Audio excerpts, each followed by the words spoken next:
Hello, everybody. Hi. Welcome back to the Castro Good day. I don't know. I guess it Files. depends on what time it. Yeah, it is when you guys are tuning into this show. Thanks so much for joining us. How are you doing today? I'm great. How about yourself? Awesome. Nice. Awesome. So first and foremost, go out, give us a little like and subscribe if you don't mind. That'd be great. On the YouTube channel, share it out if you don't mind as well. I'm gonna get into a creepy exorcism story. Okay. Some of you guys may recall the story. It's kind of called, it's about the Hell House. Okay. That Zak Bagans from Ghost Adventures had purchased a while back. And he actually has the staircase. He does. In his haunted museum in Las Vegas. We've seen it.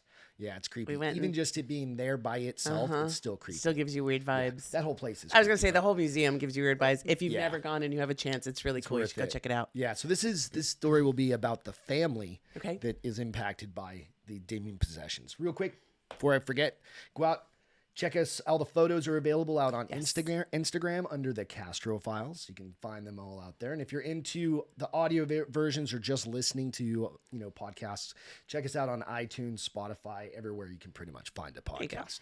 Cool. So with that, we'll jump right in. So this is from the Indy Star, written by Marissa Kwiatkowski, The Exorcisms of Latoya Ammons. Okay. From 2014. So a woman with 3 children who claimed to be possessed by demons. A 9-year-old boy walking backwards up a wall in the presence of a family case manager and a hospital nurse. Gary Police Captain Charles Austin said it was the strangest story he had ever heard. Austin, a 36-year veteran of the Gary Police Department, said he initially thought Indianapolis resident Latoya Ammons and her family concocted an elaborate tale as a way to make money. But after several visits to their home and interviews with witnesses, Austin simply said, "I am a believer." Not everyone involved with the family was inclined to believe its incredible story, and many readers will find Ammons' supernatural claims impossible to accept. But whatever the cause of the creepy occurrences that befell the family, whether they were seized by a systematic delusion or a demonic possession, it led to one of the most unusual cases that was ever handled by the Department of Child Services. Okay. Many of the events are detailed in the nearly 800 pages of official records obtained by the Indianapolis Star and recounted in more than a dozen interviews with police, DCS personnel, psychologists, family members, and a Catholic priest. Ammons, who swears by her story, has been unusually open.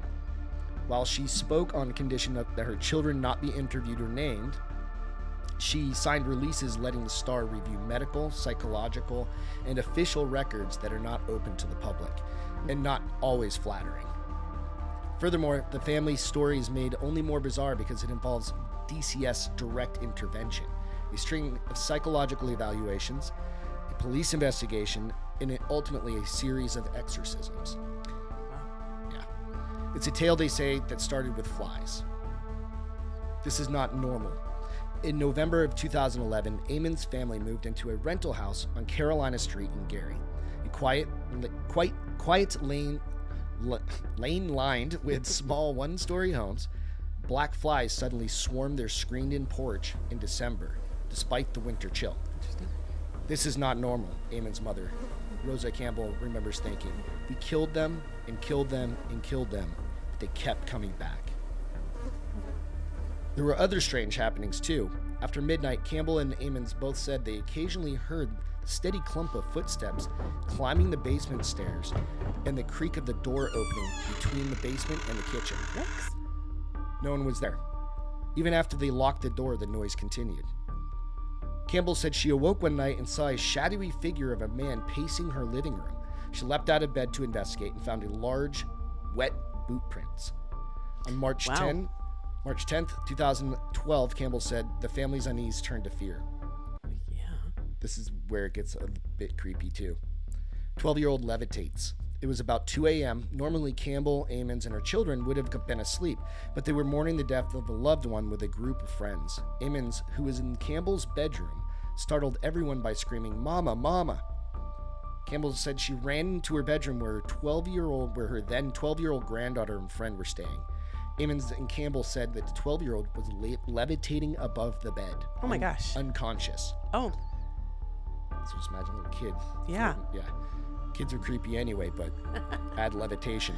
Right. According to their account of events, Ammons and several others surrounded the girl praying.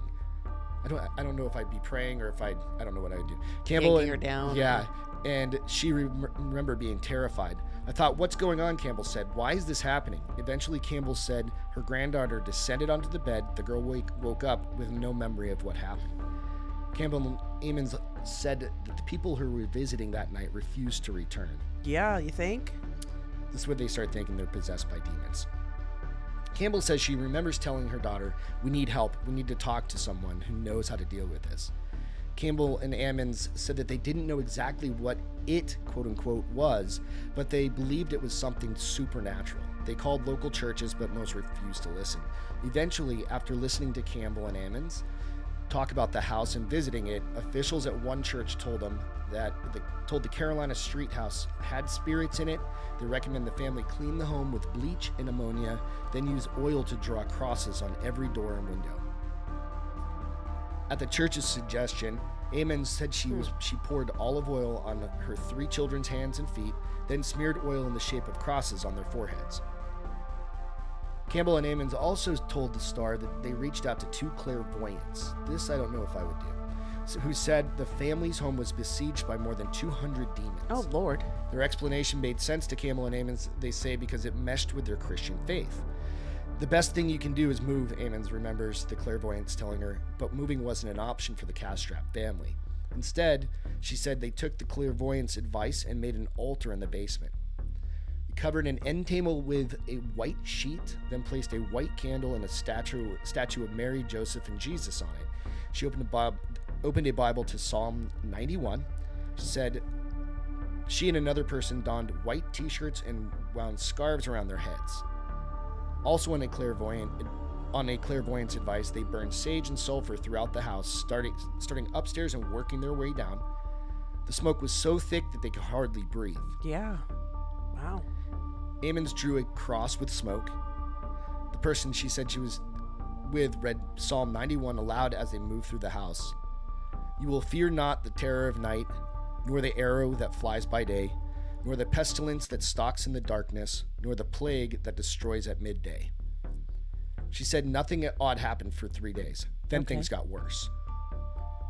So all of that worked for 72 hours. For nothing. Okay. The family said demons possessed Ammons and her children, then ages 7, 9, and 12. The kids' eyes bulged, evil smiles crossed their faces, and their voices deepened every time it happened. She said the demons didn't affect her because she was born with protection from evil. That's where the psychological part kind of starts coming in, right? She said she and others like her have a guardian who protects them. Ammons said she felt weak, lightheaded, and warm when she was possessed. Her body shook, and she said she felt out of control. You can tell it's different. It's something supernatural. Interesting. The youngest boy, then 7, sat in the closet talking to a boy that no one else could see. Whoa. The other boy was describing what it felt like to be killed. Oh, Lord. She said the 7-year-old once flew out of the bathroom as if he had been thrown, and a headboard once smacked into Ammons' daughter, causing a wound that needed stitches. Yeah. The 12-year-old would later tell mental health professionals that she sometimes felt as if she were being choked and held down so she couldn't speak or move. Oh. She said she heard thing. Yeah, she heard voices that she'd never see her family again and wouldn't live another 20 minutes. Oh shit. Like that's putting a timeline on. I mean, seriously. Things, right? Some nights were so bad that the family slept in a hotel. I would sleep in a hotel all the time. I know. They were cash strapped, so Yeah. Finally, in desperation, they went to their family physician, Dr. Jeffrey, I can't say his last name, so I'm not going to try, on April 19th of 2012. She said that she told him what they were going through, hoping he might understand. The doctor told the Star it was bizarre. 20 years, and I've never heard anything like that in my life, he said. I was scared myself, and when I walked into the room. He said he would not speak in more details unless Ammons had psychiatric clearance for a waiver of confidentiality she had signed. In his medical notes about the visit, the doctor wrote delusions of ghosts in home and hallucinations. Delusions. So he didn't believe her. Yeah, I mean, most people probably. yeah. He also wrote history of ghosts at home and delusional. What Ammons and Campbell said happened next was also detailed in the DCS report of the family case manager's interviews with medical staff. He walked up the wall, flipped over her, and stood there. Campbell said Ammons' son cursed the doctor in demonic voices, raging at him. Medical staff said that the youngest boy was lifted and thrown into a wall with nobody touching him, according to a DCS report. Wow. The boys abruptly passed out and wouldn't come to, Campbell added. She cradled one of her boys in her arms, and Ammons held the other. Someone from the doctor's office called 911. The doctor said 7 or 8 police officers with multiple ambulances showed up. Oh, jeez. Everybody they couldn't figure out exactly what happened, he said. Police and emergency personnel took the boys to Methodist Hospital in Gary. Ammons said that the hospital personnel laughed at her desire to anoint her sons in olive oil. If you're a doctor, it's science, right? You're like, there's something going on. You're trying to think critically like that. It just could be a different way of having to think. Right. Spiritually, but in my head, I'm like, let her just do it then. Can't hurt. Right? I couldn't talk to them, she said, so I talked to God. The boys woke up in the hospital. Their older boy, then 9, acted rationally, but the youngest screamed and thrashed. She said it took 5 men to hold him down. Wow. Meanwhile, someone called DCS and asked the agency to investigate Ammons for possible child abuse or neglect. The caller, who is not named in the DCS report, speculated that Ammons might have a mental illness. The person believed the children were performing for Ammons, and she was encouraging their behavior. DCS family case manager Valerie Washington was asked to handle the initial investigation. She gave the following account to police and in her intake officer's report. Hospital personnel examined Ammons and her children and found them to be healthy and free of marks or bruises. A hospital psychiatrist evaluated Ammons and determined she was of sound mind. Washington interviewed the family in the hospital. While she spoke with Ammons, the 7-year-old boy started growling and with his teeth showing. His eyes rolled back in his head. The boy locked his hands around his older brother's throat and refused to let go until adults pried his hands open. Keep in mind, this is in the case notes. Yeah. Oh, this is in the case notes? Okay, I didn't know that. Okay. Later that evening, Washington and a registered nurse, Willie Lee Walker, brought the 2 boys into a small exam room for an interview. Campbell joined them. The 7-year-old stared into his brother's eyes and began to growl again. "It's time to die." Wow. The boy said in a deep, unnatural voice, "I will kill you." While the youngest boy spoke, the older brother started headbutting Campbell in the stomach. Campbell grabbed her grandson's hands and started praying. Oh my God. What happened next would rattle the witness, and to some it would offer not only evidence but proof of paranormal activity. According to Washington's original DCS report, an account corroborated by Walker, the nurse, the 9-year-old had a weird grin and walked backwards up the wall to the ceiling. He then flipped over, landing on his feet, and never let go of his grandmother's hand. Ew. So he literally, his back was to the wall. Like this. He walked up the wall as if going, like, facing the floor. And then went up. Jumped down and just landed there. But wouldn't he have torn his arm off? I don't know. That's weird. That just gave me goosebumps. That's weird. So he walked up the wall, flipped over her, and stood there. Walker told the Star, "There's no way that he could have done that." Later, police asked Washington whether the boy had run up the wall as like performing an acrobatic trick where you see parkour, right. and they'll run up and they'll like Jump flip off. over or something. Right, like he ran up the wall and then flipped out. No, Washington told them. She said the boy glided backwards on the floor, wall, and ceiling like he. Yeah. It's creepy, and that's in the police report. That's crazy. Washington did not understand or did not respond to the Star's request for comment, but she told police she was scared when it happened and ran out of the room. As Walker said, for Walker, Washington said he ran out of the room with me. We didn't know what was going on. That was crazy. I was like, everybody's got to go. Like, get out. According to Washington's report, they told the doctor what happened, the doctor, who did not believe them, asked the boy to walk up the wall again. Walker said he told the doctor he doubted the boy could repeat the feat. This kid was not himself when he did that, Walker said. The boy said he didn't remember any of it happening, couldn't recall, and couldn't do it again. Wow. Walker, who had previously believed in demons and spirits, thought the boy's behavior had some demonic spirit to it, but also was the result of a mental illness. Oh. Kind of prey on the weak, maybe. Yeah, maybe. A police report quoted Washington saying she believed there could be an evil influence affecting the family. Separated, Ammons said she spent the night at the hospital with her 7-year-old, while Campbell took Ammons' daughter and older son to a relative's home in Gary. Okay. The next day was Ammons' youngest son's 8th birthday.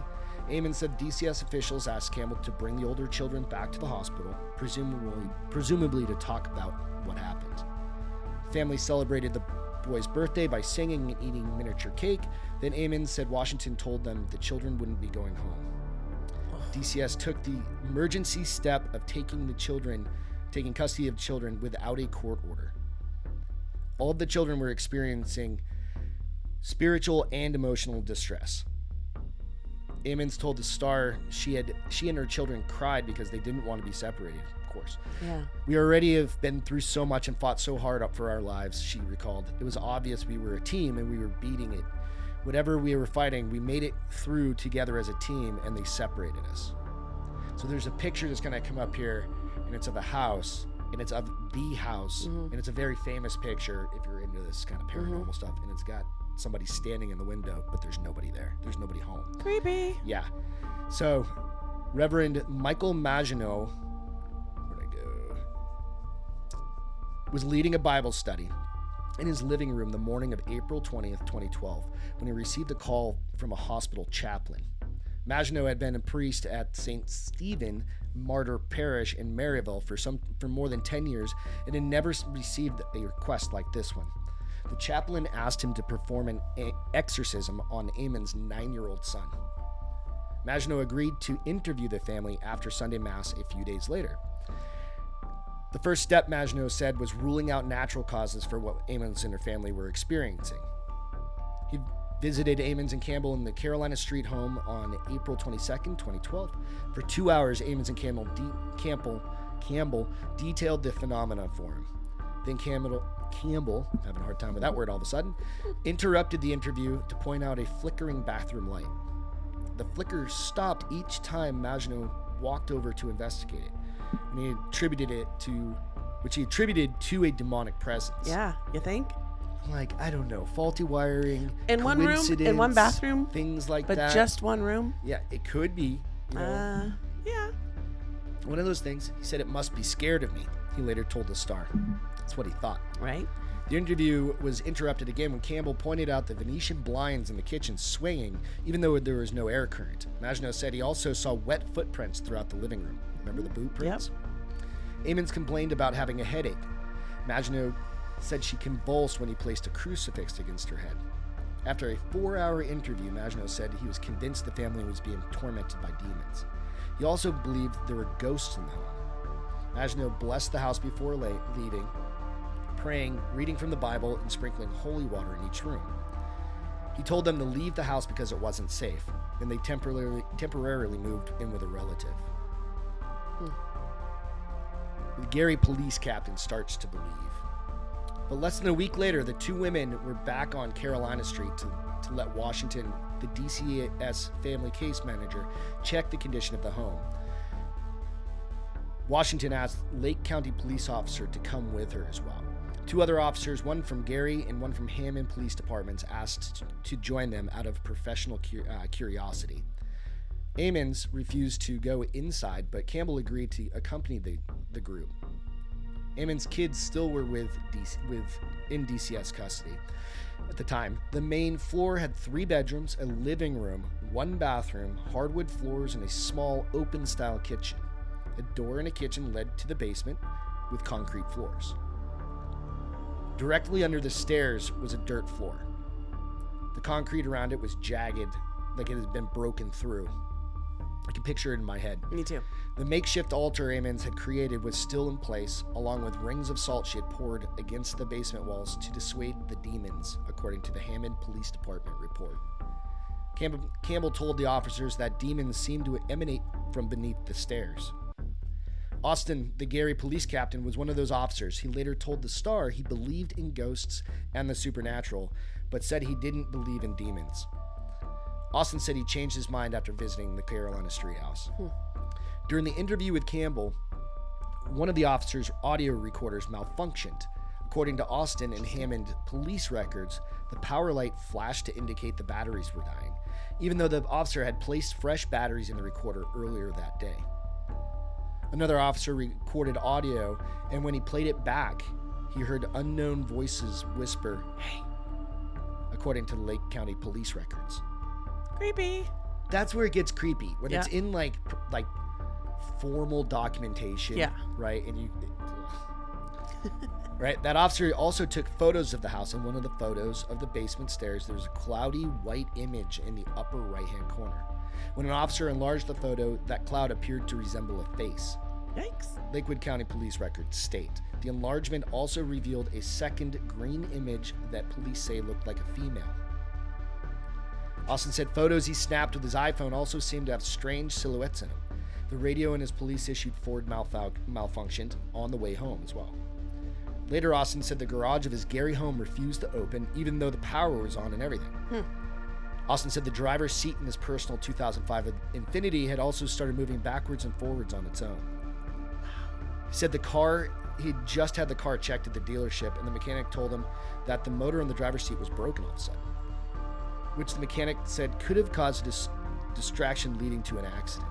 So if the seat all of a sudden... So it was the driver's, not the passenger. The driver's seat. So it started just moving back and forth. Oh, he's driving. If it could have led to an accident. Yeah, you think? Yeah. That's creepy. Austin said he's found himself starting to believe Ammons' claims of paranormal activity, but the mental health professionals evaluating Ammons and her children remained skeptical. How much? I don't know. I mean, how much do you have to see and experience in order to start believing?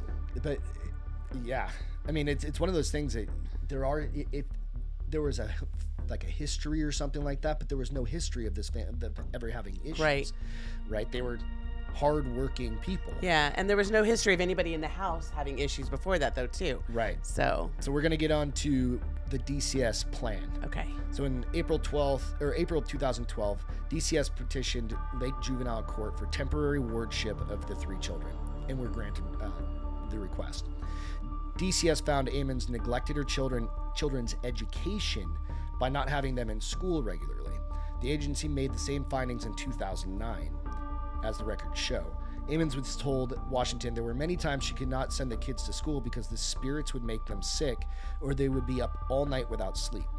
Interesting. DCS temporarily placed her daughter and older son at St. Josephine's home in East Chicago. Ammons' youngest son was sent to Christian Haven in Wheatfield for psychiatric evaluation.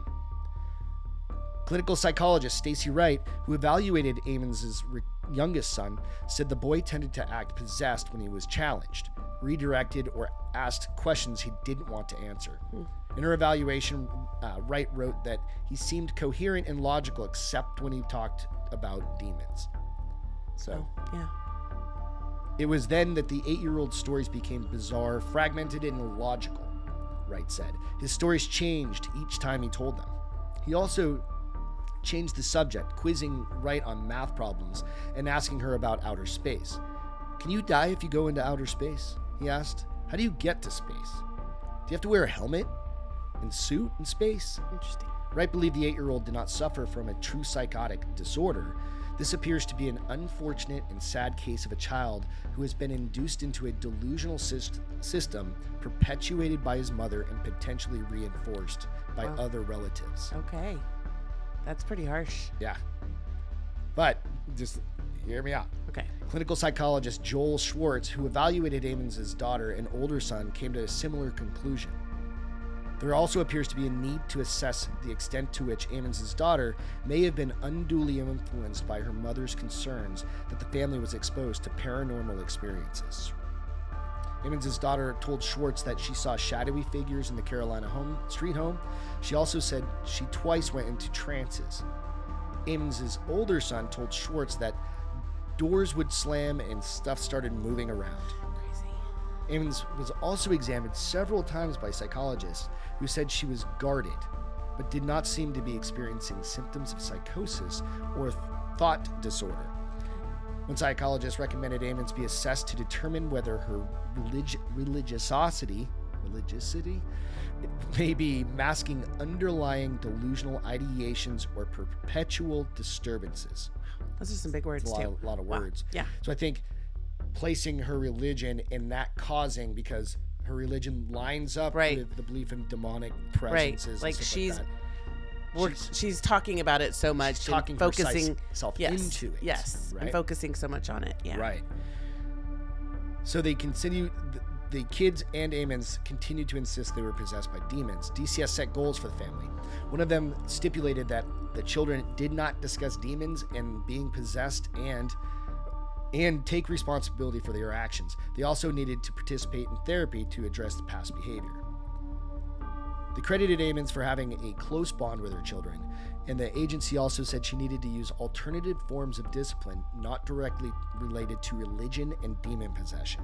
Kind of saying to your kid, don't use your ointments and or quit being a monster, you little demon, or you're possessed. That's why you're acting that way. Right.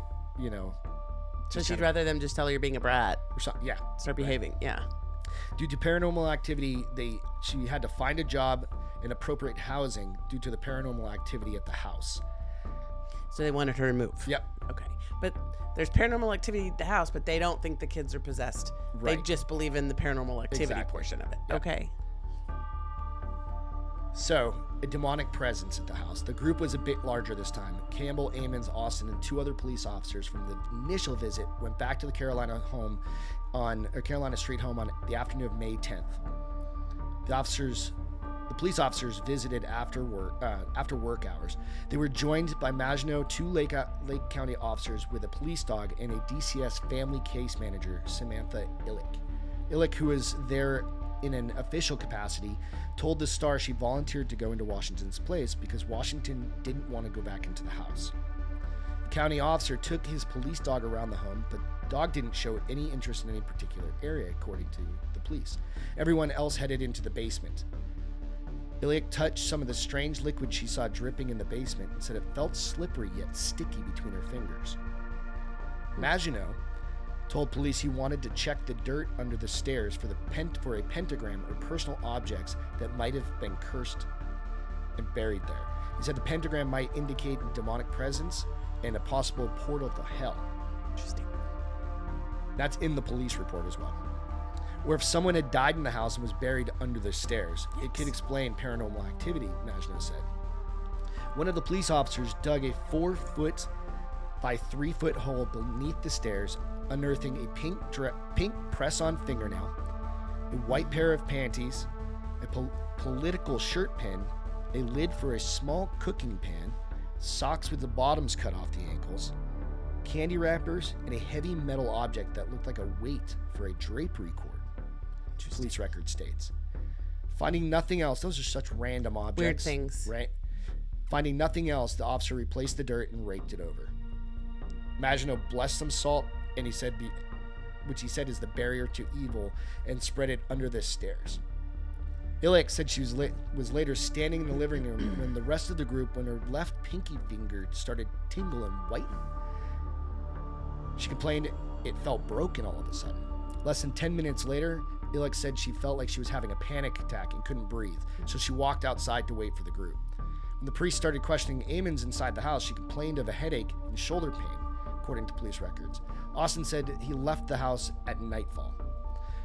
Austin, who had been shot at and has investigated murders, rapes, armed robberies during more than 3 decades on the force, said he wasn't staying in that house past dark.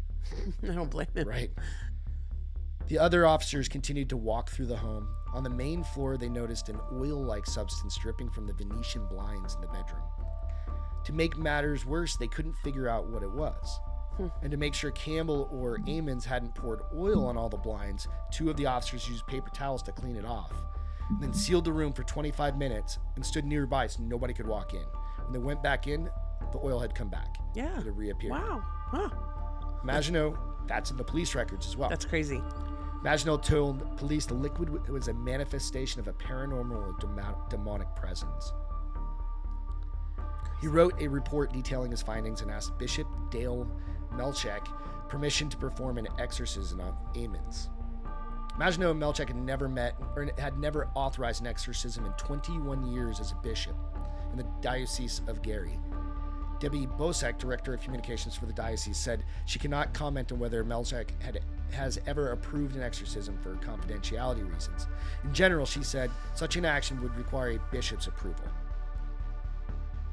Melchek initially denied the request to do a church-sanctioned exorcism, and the bishop told Maginot to contact other priests who had performed exorcisms. Maginot said he needed other priests to give him the ritual for a minor exorcism, which does not require church approval, like just a full-blown exorcism, but a minor exorcism. And anybody can do. Or a priest. We aren't doing it. No. So, the priest told him to look it up on the internet. He said he did an intense blessing on the Carolina Street home to expel bad spirits. That same day, Maginot performed a minor exorcism on Ammons. The ritual consisted of prayers, statements, and appeals to cast out the demons. 2 police officers in Illick, the DCS family case manager, attended the ritual. Illick said she left believing that something was going on, although she wouldn't go as far as saying it was demonic. She said she got the chills during the nearly 2-hour rite. It felt like somebody was in the room. Someone was breathing down your neck, she said. She said she felt she had a string of medical problems after visiting at the home. A week after she visited the home for the last time, she got 3rd-degree burns from a motorcycle. Within 30 days, she had also broken 3 ribs jet skiing, broke a hand when she hit a table, and then broke an ankle running in flip-flops. Jeez. I had friends who wouldn't talk to me because they believed that something had attached itself to me. Her joking response, I'm already evil. They try to find something that's not evil and corrupt it. They wouldn't waste their time with me. So the next step was, after a minor ritual, Maginot told Ammons to look up the names of demons that were tormenting her. Each demon has a name and personality, Maginot said. A name has power, the priest added, and he planned to use those names to fight him. Mm-hmm. Ammons said she and a friend looked up demons' names online by searching for demons that represented problems that the family was having. But she said they only found she found the names that fit. Because they were sick, lightheaded, they had those dizzy spells, all of those sorts of things. One name, and I don't want to say it, but yeah, don't say it. The one with the B. Yeah. Ends with Bub. Lord of the Flies, Ammons said, she said they also found names of demons that torture and hurt kids, which she felt explained what happened in the Carolina Street house. Ammons said other high-ranking demons were also assigned to her, including lieutenants and sergeants. After the minor rite, Maginot said Bishop Melchek gave him permission to exorcise, a full-blown exorcism. Okay. The ritual is the same as a minor exorcism, but is more powerful because it has the backing of the Catholic Church. Maginot ultimately performed 3 major exorcisms on Ammons, 2 in English and the last one in Latin. Interesting. During each, Maginot said he praised God and condemned evil. Maginot has said his voice continued to get louder and more forceful until the demon weakened. He said he could tell how strong the demon was by how much Ammons convulsed. 2 police officers who kept in touch with Maginot since the investigation stood nearby in case the Ammons had to be restrained. Ammons said she prayed with Maginot until it became too painful. She said she felt as if it's something inside her was trying to hold on and inflict pain at the same time. She said it was different from the natural pain because it felt intense as giving birth. Wow. I was hurting all over from the inside out, she remembers. I'm trying to do my best and be strong. Eventually, Maginot said Ammons fell asleep. She said that was the demon's way of lessening the ritual's effect. Interesting. In between the 2nd and 3rd exorcisms, Maginot said he went on a retreat. A woman who assisted him with some exorcisms helped set up a backup plan in case Ammons had problems while he was gone. The woman wrote a long demon name Maginot said he can't remember which one it was on a piece of paper and tucked it in an envelope. Then she surrounded it with blessed salt. If Ammons had problems, the woman would burn the envelope. Okay. By this time, Ammons and her mother had moved to Indianapolis. They left. Right. But they drove back for the exorcisms and court hearings to get her kids back. Yeah. Maginot said he had blessed the family's new home to prevent more problems. But Ammons called while Maginot was on his retreat, complaining of bad dreams, so the woman burned the envelope. She saved the ashes to burn later at a church bonfire. After that, her nightmares ended. Wow, it's crazy. So, at that point, she started getting her kids back. It was June, so this had only been a handful of months that all of this had happened, right? Right. So Maginot said he prayed and berated the demons in Latin rather than English. There was a final exorcism at this point. So police officers did not attend, so Maginot said his brother stood guard. Maginot said Ammons convulsed while he condemned the demons, but did not convulse during the prayer. When she fell asleep, he said words of thanksgiving. It would be the last time Ammons saw Maginot. She said her mother drove back to Indianapolis, where they say they now live without fear. Ammons' old home on Carolina Street became an object of local curiosity, so much so that the owner Charles Reed, called the Gary Police Department and asked officers to stop driving by the house because it was scaring his new tenant. They're probably like driving by and being like, "That's the haunt. That's the house." Yeah. That's the house Joe was in during those exorcisms. Yeah. You know, yeah, it's crazy. Yeah, exactly. So he said he said there were no problems in that home before or after Ammons' family lived there. I thought I had heard it all, said Reed, who had been the landlord for 33 years. This was a new one to me. My belief system has a hard time jumping over that bridge. Yeah. Yeah. Right. So. Well, he wasn't there. Also. Right. He's hearing secondhand stories, so he's like, I don't know if I can get behind this or not. Nobody's ever had problems, so. I don't know what I would, if I just had a house that I was like, all right, I'm going to rent it out. I would think somebody nowadays with what stuff we've read, watched, I'd be like, somebody's doing something in my house. Right. And causing this. Right. Right. So, you don't want to invite something like that. No. So she has custody of her 3 children. She regained custody in November 2012, about 6 months after they'd been removed. DCS continued to check in on the children and to make sure they were going to school until the case was closed in February. So everything was good. Okay. She said that they screamed and jumped up and down when she picked him up from the DCS. So this is just awesome, right? The family is no longer fixated solely on religion to explain or cope with their children's behavior issues, said the doctor that I can't say his last name. Okay. And her supervisor wrote in a request for dismissal of wardship dated in January of 2013. For her part, Ammons said it was not the psychologist who resolved her problems, but God did. Yes. When you hear something like this, she said, don't assume it's not real because I lived it. I know it's real. Yeah. It's crazy. That's the story. So there's if you guys haven't seen it, you need to go watch the Zak Bagans because it goes even to a little the demon house. Everybody who has gone in there, that one woman said she broke her pinky, she broke her ankle, she broke some ribs, she did all these things. She's not the only one that happened to. Yeah. Everybody that went into that house to try to work on fix it or do something or anything. Helping the family or the getting rid of the demonic presence, that something happened to all of them. Right. So it's pretty cool.